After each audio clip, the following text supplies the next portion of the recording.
Hi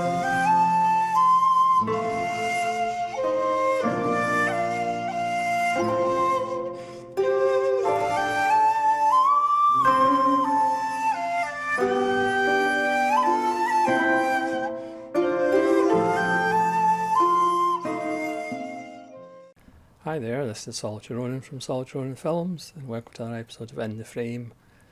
Today we're going to talk about Boris Karloff in Maniacal Mayhem. This is the latest in Eureka's Karloff releases. This is 3 films, one from 1936, one from 1940 and one from 1951. The first 2 Karloff sets are a lot of fun. This is Karloff at Columbia, and this is 6 films, including 4 Mad Doctor films. And then they released the first volume of Universal Terror, which had Night Key, The Climax and The Black Castle, all of which are a lot of fun. But then they've recently released Maniacal Mayhem, and these films are all absolutely wonderful, including the last one, which is probably the best out of the lot, but there's stiff competition from the other 2. So you've got the artwork for Invisible Ray. It's interior artwork. It's 2 discs, and you get a nice booklet as well. So you get the bonus of 2 of these films also co-stars Bela Lugosi. The first film, Karloff, as was quite common, he's just billed as Karloff. And then the third film, there's Lugosi and Karloff. The third film features Charles Laughton and Boris Karloff.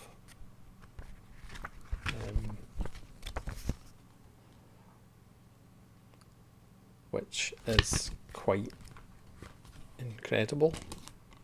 But we'll start with Invisible Ray,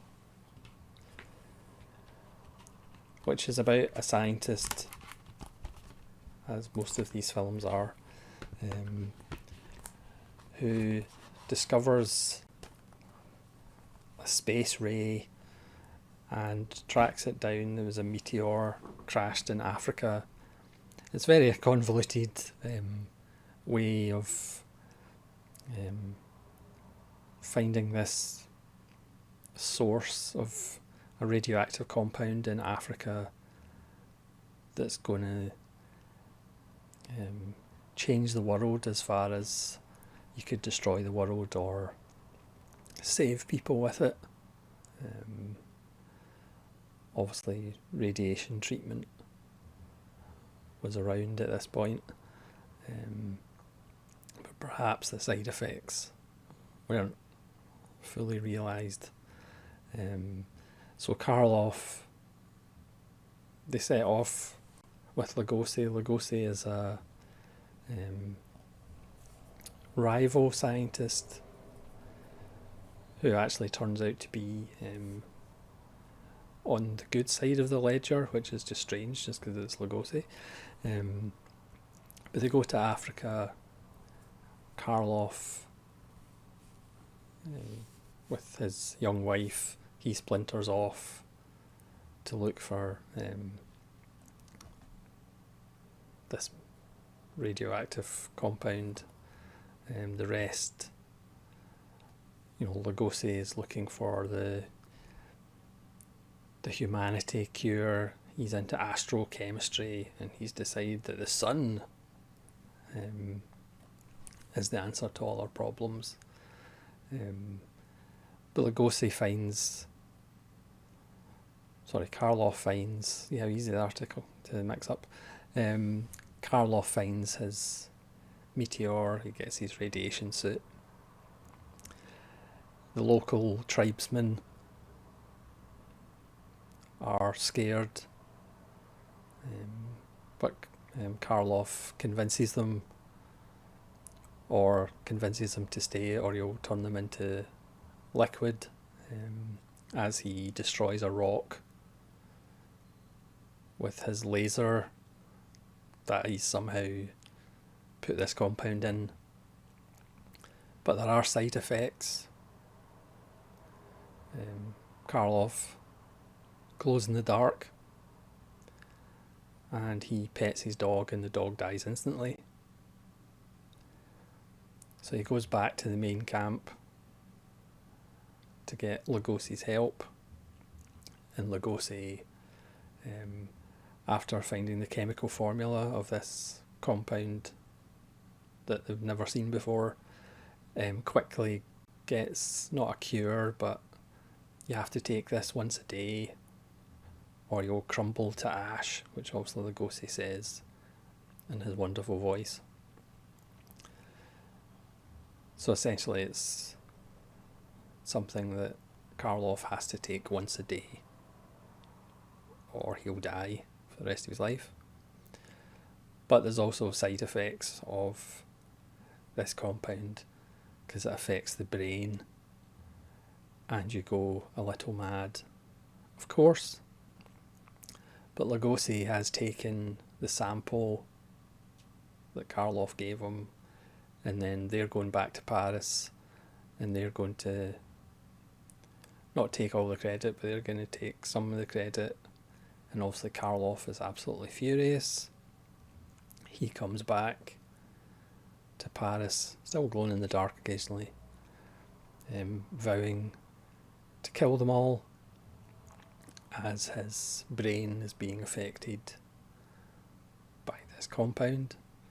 There's also the romantic subplot, as you have to have, of his wife who's fallen for the young bland son of one of the scientists, as all these bland romantic leads are.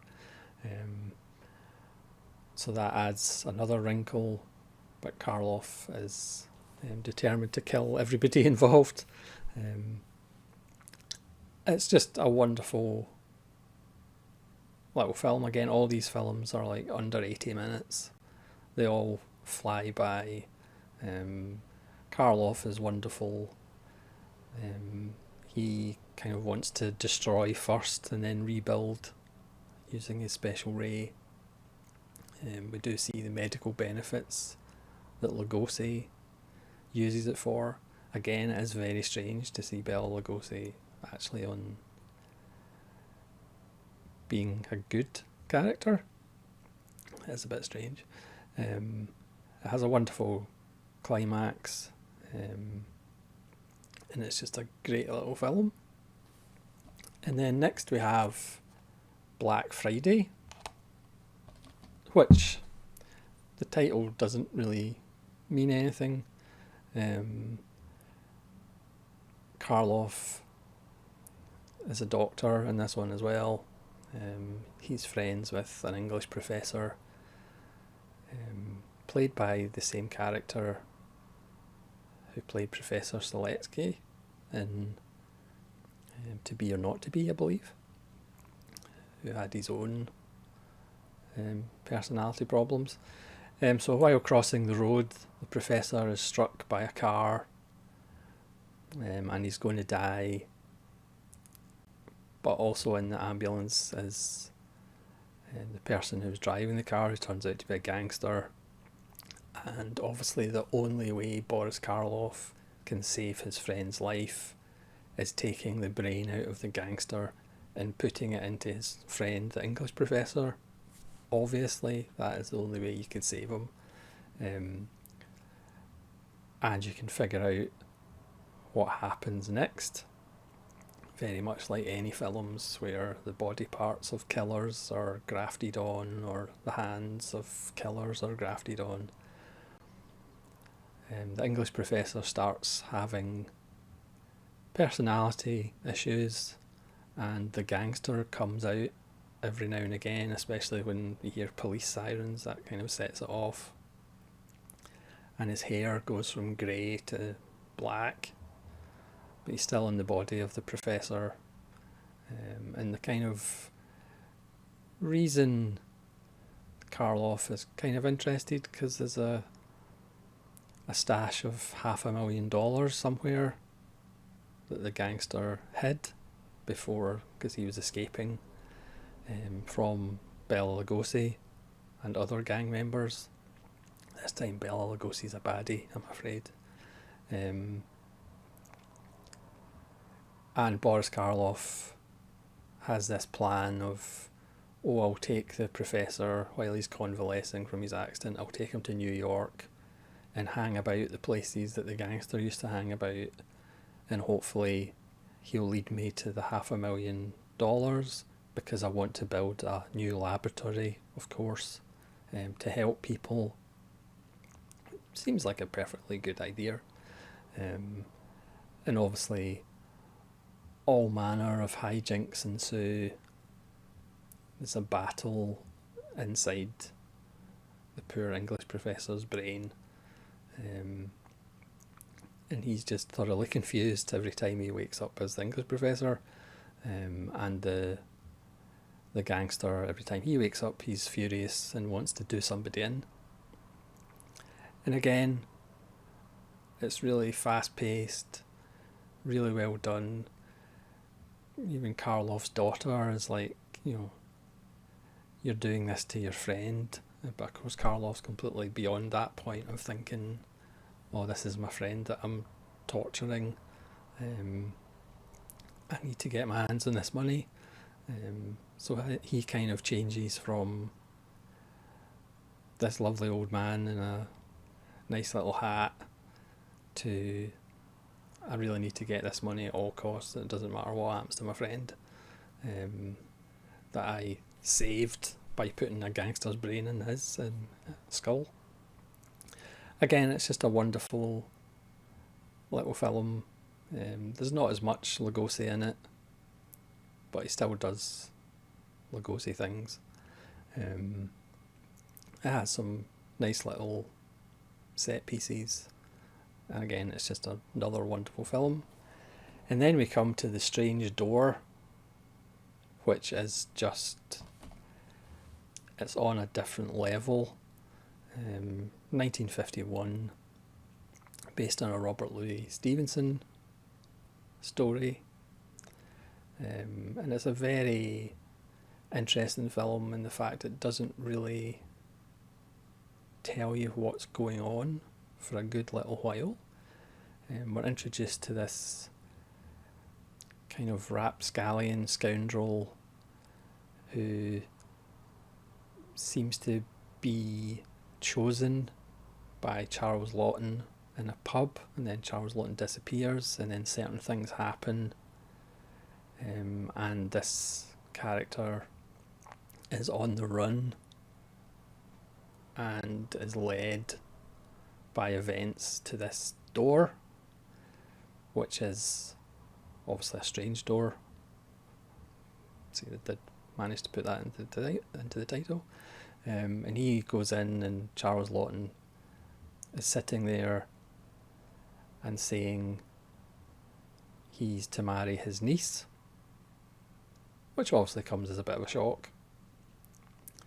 And then we're introduced to the niece and all these kind of servants of Laughton, who are all in this kind of weird sadistic game. The house that they're in is essentially a torture house. The dungeons are full of wonderful pieces of equipment, and if I say the trash compactor from Star Wars, you'll know what that means as well. So this is all a convoluted plot by Laughton for revenge. I won't go into details of what revenge and on who. But even though this is a Karloff film, he appears as one of the put upon servants of Laughton, who has a kind of ulterior motive and is doing things that Laughton perhaps isn't aware that he's doing. This is Charles Laughton's film. I mean, he is I guess the word would be brazen, his performance, but it's just so amazingly good. He's just having an absolute ball. He has so many just juicy lines that he devours with relish. It's just an absolute blast to watch because he's obviously having a blast. You know, the scenes with Karloff's doing his best, but Charles Laughton is just wiping the floor with everybody. And it's a film that I will be watching rather often because Charles Laughton is just so good. The kind of male lead who has kind of been a wastrel all his life. He's solid. There's a really dramatic and nasty climax. Again, it's about 80 minutes long, but it's a fantastic pace to it. And again, it's really interesting because for the first half you don't really know why these things are happening. It's not as if everything's explained within like 5 minutes, which sometimes happens in these kind of older films. But if you're a fan of Charles Laughton, it's an absolute essential purchase.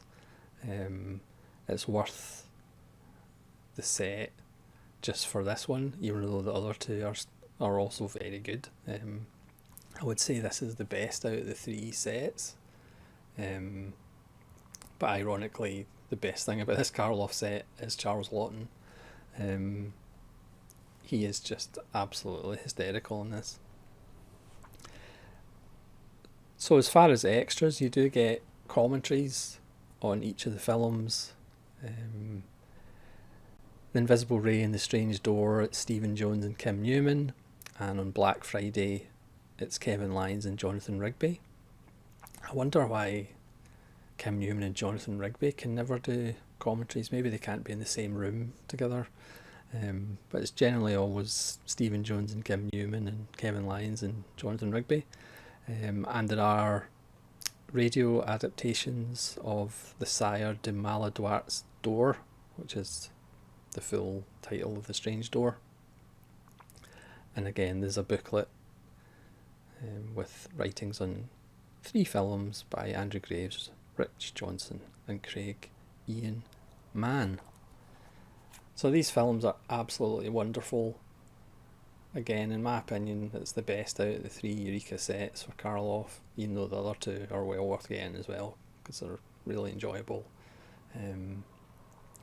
But The Invisible Ray and The Strange Door are the highlights, even though Black Friday is still very good as well. But if you're a fan of Karloff, Lugosi or Charles Laughton, it's an essential pickup.